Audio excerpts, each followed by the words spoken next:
This is a beautiful watch. I fell in love with it, and it comes from Japan as a non-working watch. And I thought, you know what, maybe I can fix it.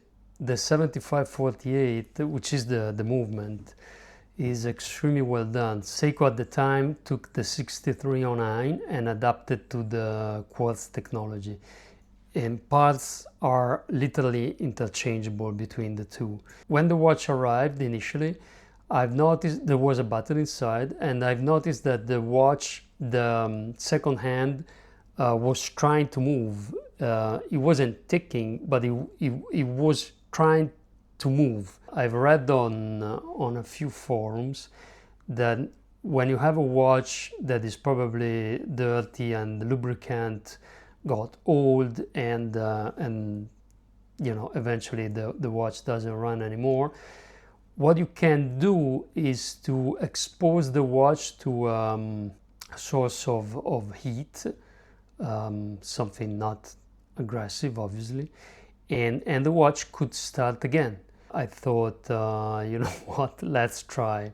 So eventually I came up with an idea, and I thought, well, I can attach this with a tape to the boiler, and that's what I did. It worked. So the watch restarted and it was just running. It worked like for not even 24 hours. So clearly that would be an inconvenient way to keep this watch alive. What I'm going to do now is to open the watch. I will just try to give it a very superficial clean with a piece of Rodico. But yeah, just for fun, let's find out together what happens. Forgive me if this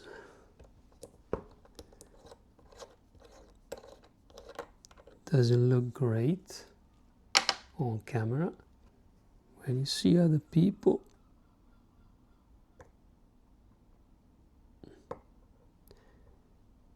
it actually looks quite easy. But when you do it yourself, I don't know if you can hear the seagulls.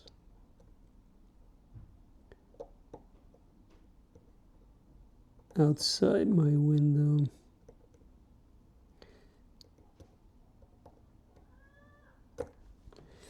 Okay, there's a seagull that I feed regularly.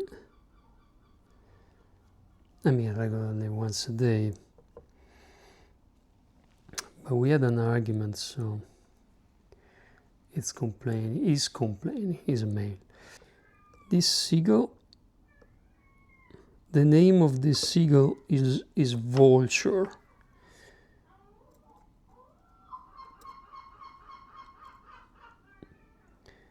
Because he moves as such. All right. The most difficult part is to keep the movement in focus instead of my fingers, so that you can see what I'm doing.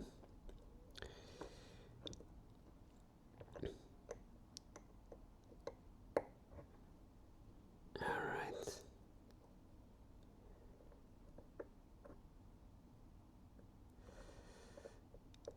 I'm just removing the circuit, which looks pretty neat.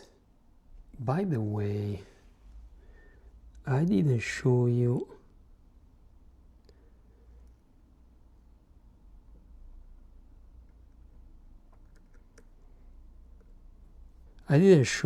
what happens with the battery in it. This is what happens. So it doesn't move at all. It doesn't even try. Oh, you see? You see?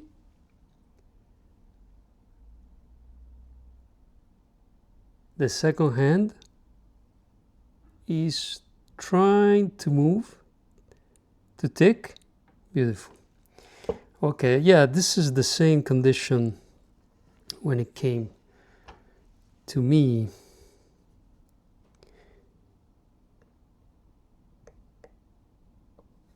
Okay, I'm just trying to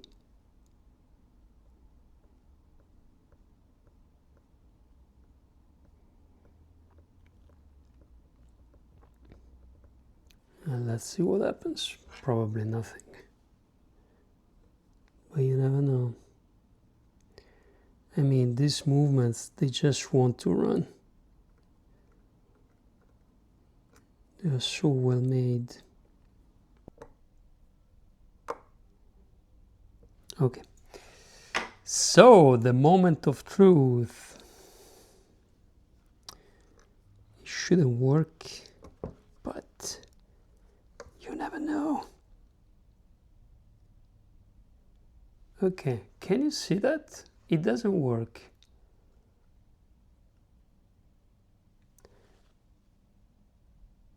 But can you see that it moves more than before?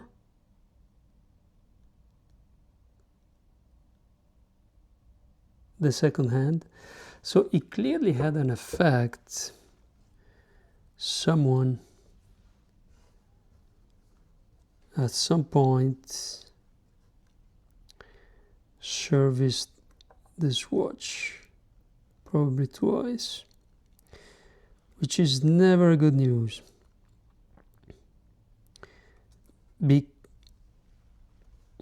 Jesus Christ. So you have to excuse me, but it's so difficult to do this on camera. I mean, my admiration for the people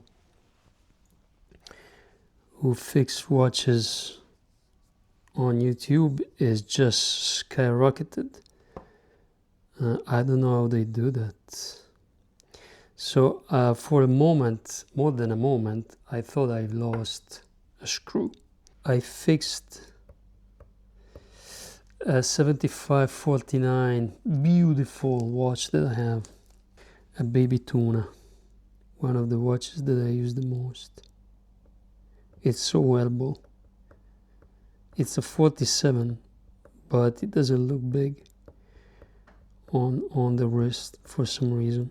It's just magic. And I fixed one of those movements like this. Can you believe it? It wasn't running. I also got a big discount from the seller because it wasn't running. And yeah, voila. You know what? I think it would be better if I open the bridge as well.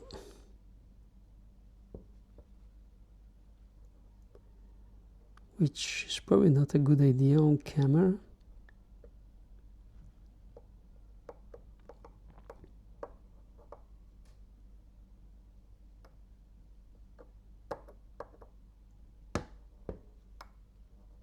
No, this is too big. This is too big.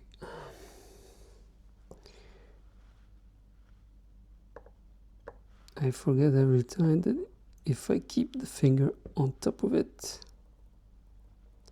you don't see what I'm doing. But at the same time, you know, it's not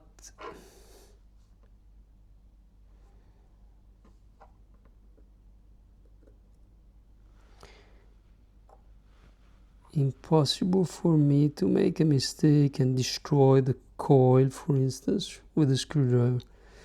Okay, so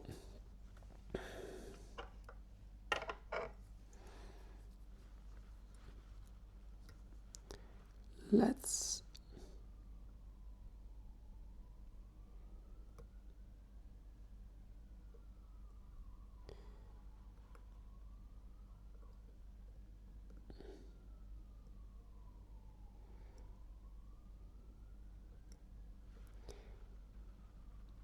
if you think I look like someone who doesn't know what he's doing, it's because it's exactly like that. This is the condition.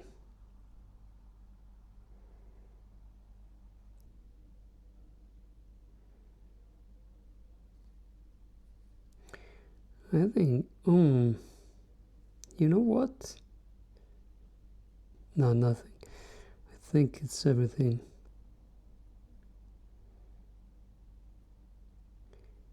in fine working condition. I'm just giving a radical clean to this bridge. It might be dirtier than I think. So boom, boom, boom, boom, boom.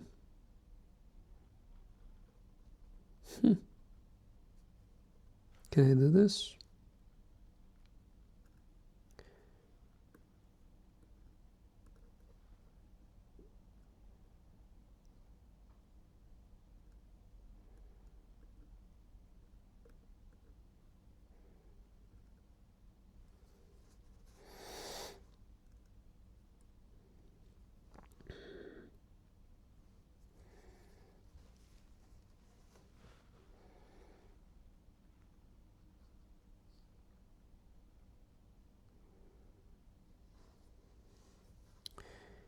It's a recipe for disaster.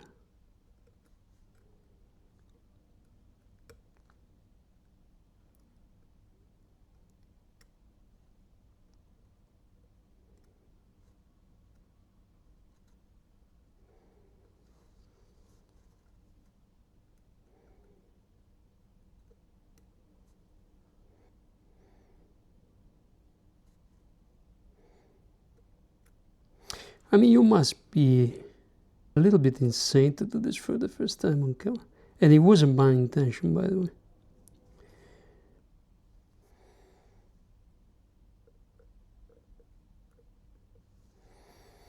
How do you know if this stuff is all properly in place? Hard to tell. I don't feel confident about this.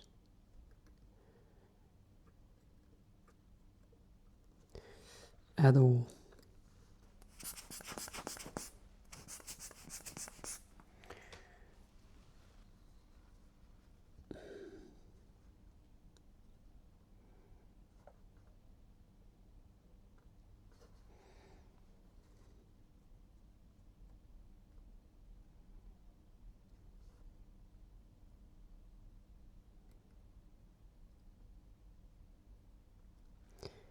I mean, doing this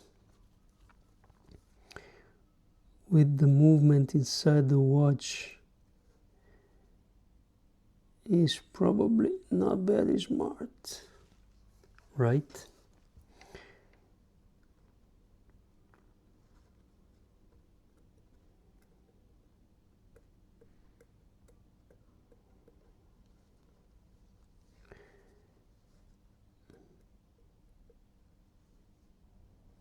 So my question would be also, what happens if something is not correctly in position and I try to run the watch? Well, let's try. This is the trick. I should keep always the fingers like this if I want you to see what I'm doing.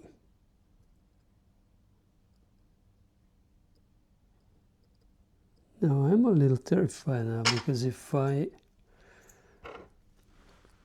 screw this down,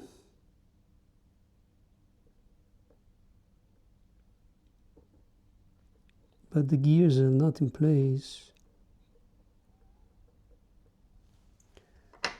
I might damage something.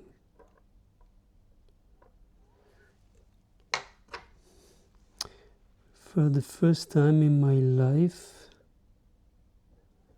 I would like to have a microscope. You know, those fancy microscopes? Well,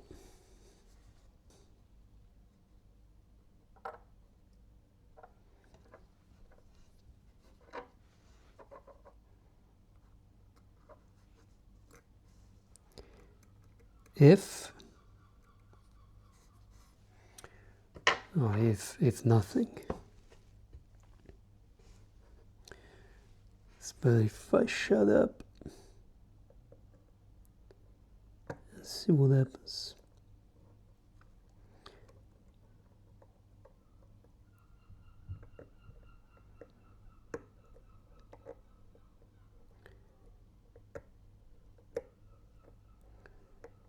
Come on.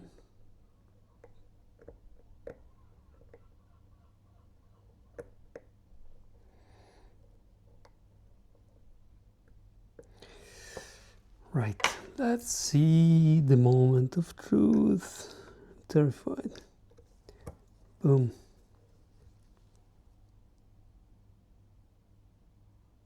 Okay, it doesn't move at all. So before it was trying, now it doesn't. Which means that I made a mess. I had to do the work off camera. I absolutely couldn't put together the watch for the first time, that part of the watch, for the first time for me on camera. So let's have a recap. I bought this watch because it was beautiful, but it wasn't running. And I thought, well, this could be the perfect candidate for me to try to fix it. So what I did off camera, I was able to rebuild the bridge properly. It's not super difficult, but it requires focus. And I had to be free to work on the watch. And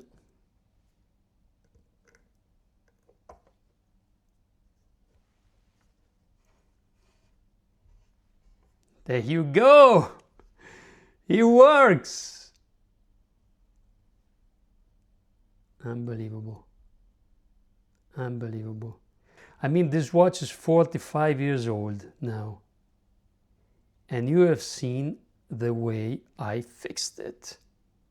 Absolutely ridiculous.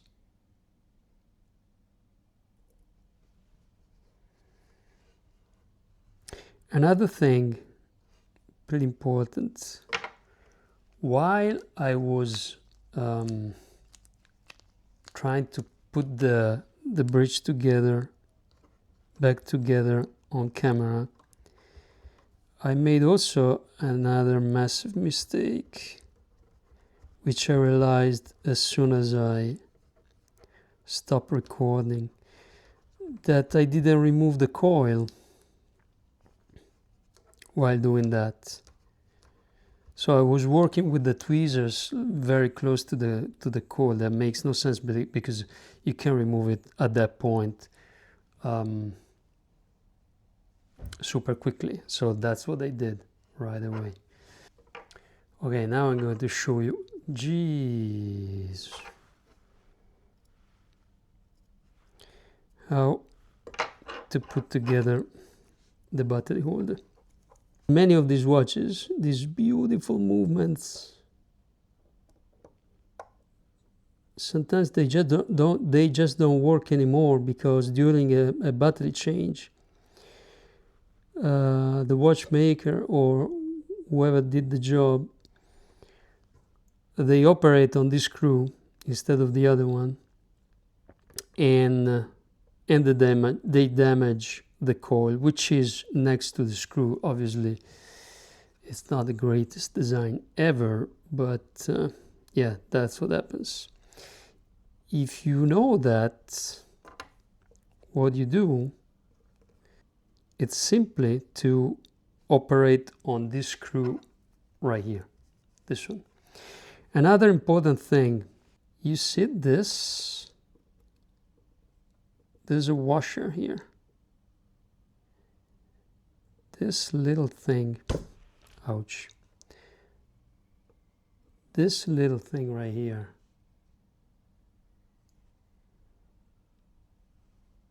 this is, sometimes it's missing. It must be there. So be careful when you change the battery because you might lose that.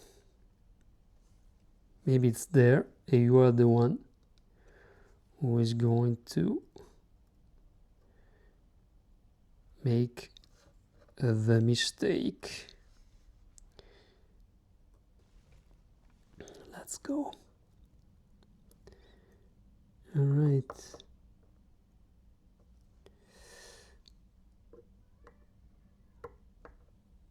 Okay.